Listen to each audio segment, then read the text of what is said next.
What's up, internet? My name is Kyle, back with another episode about cameras, tech, and all that good stuff.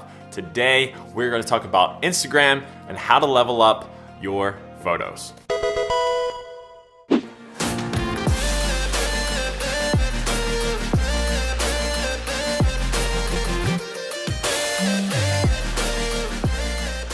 Welcome back, everybody, to the channel, and if you're new here, hi, my name is Kyle. We make videos about cameras and tech and all that good stuff. I already said that. Anyway, I love Instagram. It is near and dear to my heart. I've been using it for many, many years, and I went from really crappy photos with my iPhone 4 to now taking photos with, real interchangeable lens cameras and stuff like that.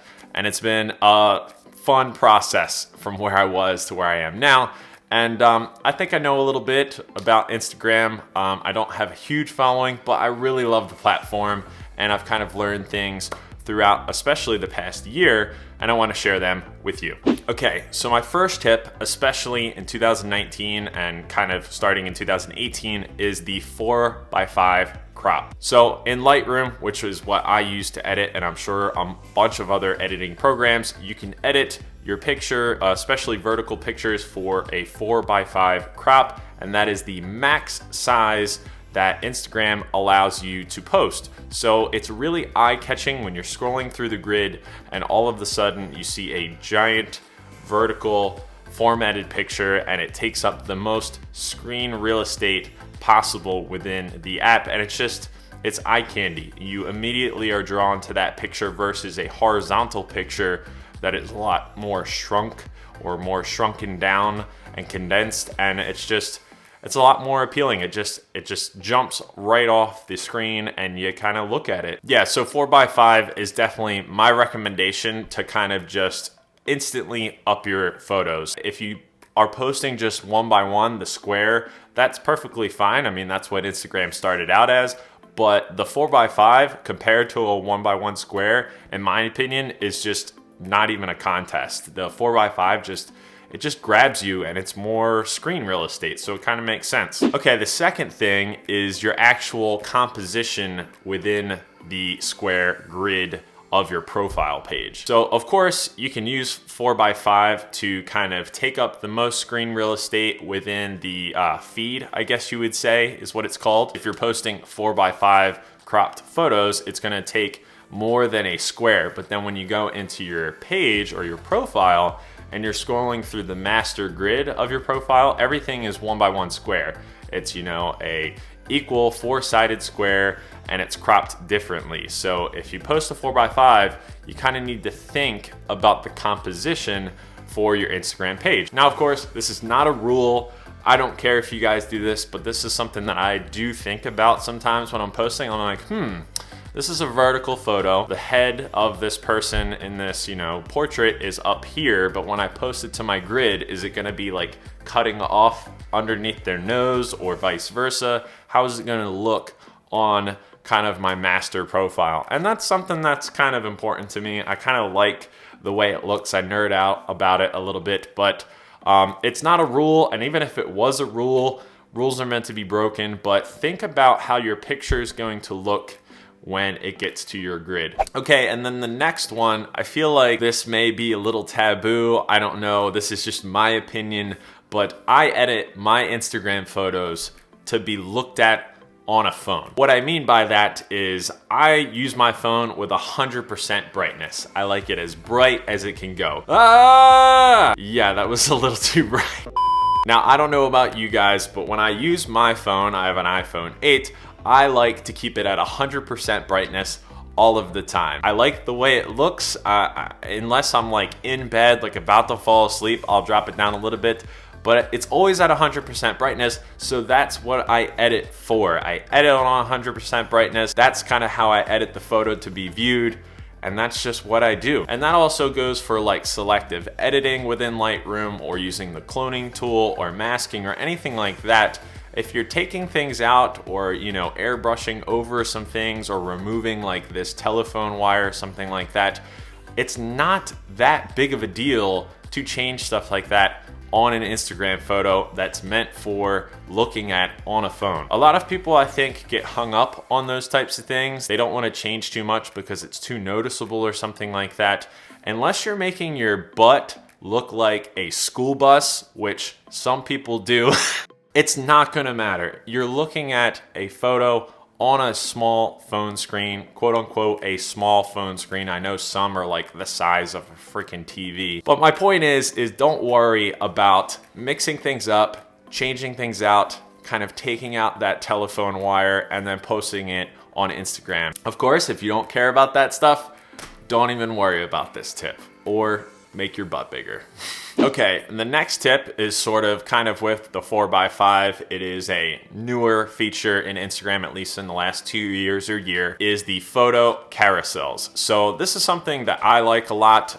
You may personally not like this, but I feel like Instagram, or the algorithm, as people love to say. I thought I was gonna get through this video not talking about the algorithm. Hey, the algorithm's changed. The algorithm! Anyway, I think, at least in my personal experience, the algorithm does like the carousels where you post more photos for people to see. The whole reason behind this is that people are spending more time in the app or more time on your profile, so it helps you out and it helps the app out. Yada, yada, yada. But what I like about it is you get to share more photos. And if you didn't want to share 3 portraits of the same person side by side, or even spread them out through your grid, you can post it in a carousel. So somebody can go to that post, swipe, and they can see 3 photos or however many photos it actually allows. And I feel like that's something that a lot of people like. Instagram likes it. It's kind of a win-win. The only thing that some people don't like is the little indicator on your grid that shows that it is an Instagram carousel or a photo carousel, but I can kind of live with that, and I really love the feature. So I think that's something that more people should take advantage of. So yeah, I love the photo carousels. I love when people post them.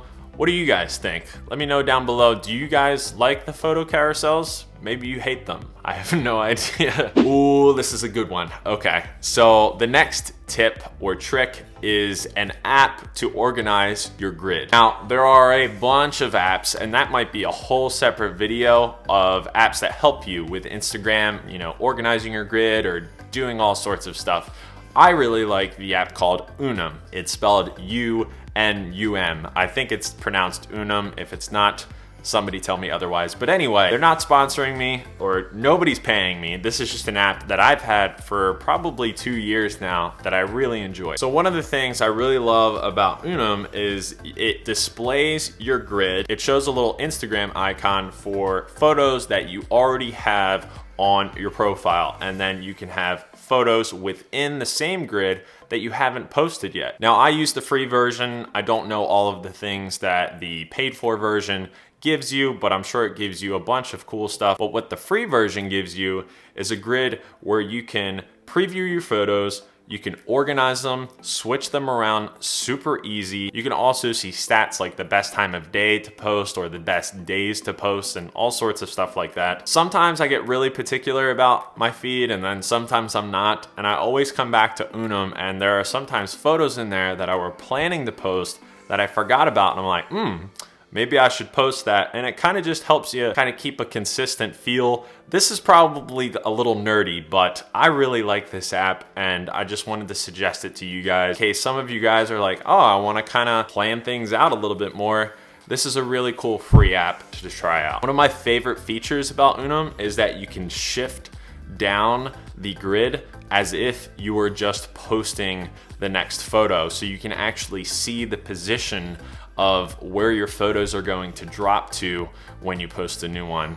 That is a cool feature, and that is in the free version. Yeah, like I said, maybe we'll do another video about apps as a whole, or maybe I'll finally start paying these people for their app, and I will kind of give a review on that. Let me know what you think about that. Okay, and the final tip or trick about leveling up your Instagram game, at least for iOS or iPhone users, is utilizing AirDrop. And also another bonus besides AirDrop is using the Lightning to SD card adapter. Now, I've been over this before. I shoot my photos in RAW. I shoot all photos in RAW. However, if you transfer photos from either the Sony a6000, which I'm using now, or the Canon M50 or a bunch of other cameras, if you transfer over Wi-Fi, your photos are going to be converted to JPEG.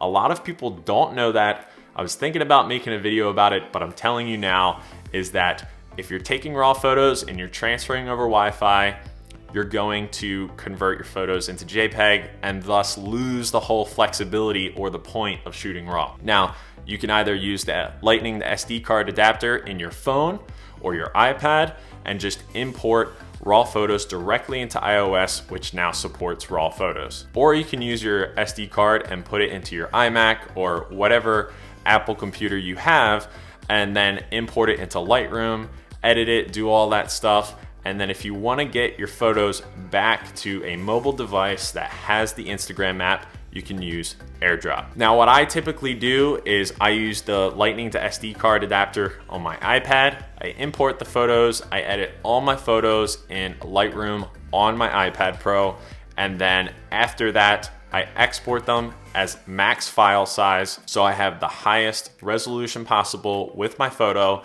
and then I AirDrop it to my phone. The reason I do that is the iPad version of Instagram is not the best. It's weird. When you pinch the zoom, it ruins the aspect ratio and stuff, so I like to post photos from my phone. So what I do is I use the adapter, import the files, import them into Lightroom, and then do my edit, and then I export the file at max resolution so I have the best photo I can, and then I use AirDrop. AirDrop is a cool protocol that Apple devices can use to drop files wirelessly to each other, and they don't have to use the internet. AirDrop uses Bluetooth and it uses Wi-Fi. You can restrict it to like contacts only, or you can open it up to everybody. What's really cool about AirDrop is it's wireless, it's really fast, and it works really well. So after I've exported the photo, after editing it on my iPad Pro, I just open the photo or multiple photos, sometimes 40, 50, even 100 at a time. And I do share, and then the AirDrop section is in the middle and it shows what devices are within range, and my phone is usually within range. Tap my phone, on my phone I hit accept, and boom, the transfer starts. Like I said, AirDrop is usually really fast, even with big files, and then they're right on my phone for posting with the highest possible quality. A lot of people are always like, oh, my photos look like trash on Instagram. Instagram does compress files. It's actually kind of comical how much it does that, even though it is the photo app. Like Twitter doesn't compress their photos as much as Instagram, but that's a whole nother video. But anyway, once the AirDrop is complete, then I can post my photos with the best quality that I can get, and I'm really happy with that. Of course, you can use other stuff like Google Drive or Dropbox, but in my opinion, AirDrop is just easier to use. But then again, I'm an Apple user, so that's what I use. So yeah, guys, those are my tips on how to level up your Instagram game. I feel like they're kind of small little tips, but a lot of people overlook them, and I feel like I've encompassed all of those tips in my Instagram, and my following has grown pretty considerably in the last couple months, but it's probably because of you guys and YouTube and stuff like that. So maybe none of these tips matter, but I hope they do. All right, guys, thank you so much for watching. I appreciate all of the support, and I will see you guys in the next episode. Later.